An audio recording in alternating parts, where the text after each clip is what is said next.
Hello, 12% വിലക്കിഴിവിൽ 330 രൂപയ്ക്ക് ഒരു cycle വാങ്ങുന്നു എങ്കിൽ സൈക്കിളിൻ്റെ അടയാളപ്പെടുത്തിയ വിലയാണ് ചോദിച്ചിരിക്കുന്നത്. എന്ന് പറയുന്നത് 100% വില അല്ലെങ്കിൽ MRP ആണ് നമ്മളോട് ചോദിച്ചിരിക്കുന്നത്. 12% കുറച്ചിട്ടാണ് 330 രൂപയ്ക്ക് കൊടുത്തിരിക്കുന്നത്. അങ്ങനെയാണെങ്കിൽ 88% 330 എന്ന് പറയുന്നത്. അപ്പോൾ നമുക്ക് എക്സ് ആണ് കണ്ടുപിടിക്കുന്നത്. എക്സിൻ്റെ 88% 330.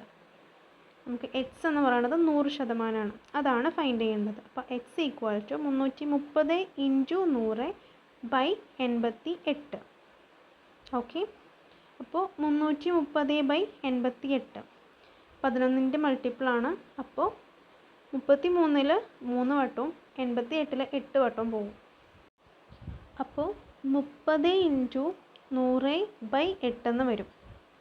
ഇനി 100-ൽ 8. ഓക്കെ, നമുക്ക് രണ്ടും ഈവൺ നമ്പേഴ്സാണ്. /2 വെച്ച് ചെയ്യാം.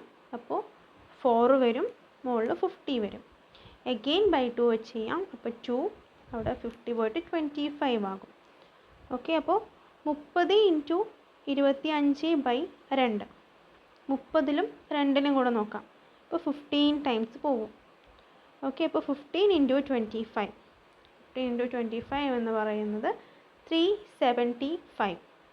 ഇതാണ് നമ്മളുടെ MRP അല്ലെങ്കിൽ 100% റേറ്റ്.